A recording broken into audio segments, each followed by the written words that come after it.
ಏನು ಇಲ್ಲಿನ ಎಲ್ಲಿ ಭಯೋತ್ಪಾದನೆ ಹುಡ್ತದನೋ ಅಲ್ಲೇ ಹೋಗಿ ಹೊಡೆಯುವಂಥದ್ದು, ಅವ್ರನ್ನ ಹೊಡೆಯುವಂಥದ್ದು, ಅವ್ರನ್ನ ಇಲ್ಲಾಗಿಸುವಂಥದ್ದು ಆಗಬೇಕು.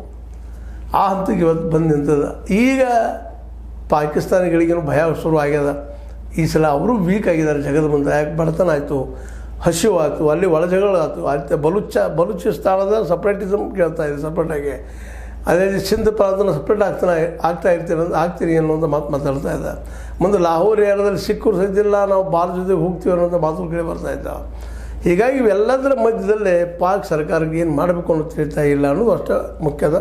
ಅದಿರೋ ಆಗಲಿ ಕಾಶ್ಮೀರದ ಶಾಂತಿಯ ಬದುಕು ಮಾತ್ರ ಈ ಪಹಲ್ಗಾಮ್ ದಾಳಿಯಿಂದಾಗಿ ಮತ್ತೆ ಹೊಡೆದು ಬಿದ್ದು ಮತ್ತೆ ಹಿಂಬರಿಕೆ ಆಯಿತುದಾಗದ ಅನ್ನುವಂಥ ಮಾತನ್ನು ನಾವು ಸಂದರ್ಭದಲ್ಲಿ ಒಪ್ಪೆ.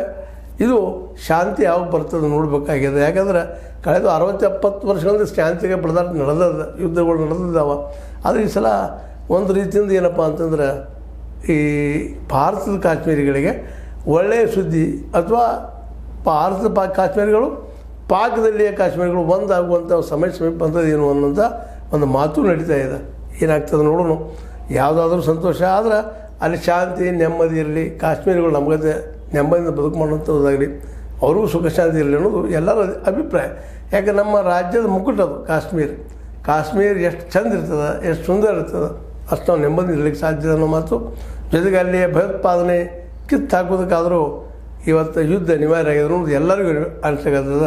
ಅದಕ್ಕೇನಾಗ್ಬೋದು ನೋಡೋಣ. ಆದ್ರೆ ಸ್ಥಳೀಯ ಜನ ಮಾತ್ರ ಈ ಯುದ್ಧದಿಂದ ಅಂಜಿದಾರೋ ಅನ್ನೋದು ಒಂದು ಅಭಿಪ್ರಾಯ.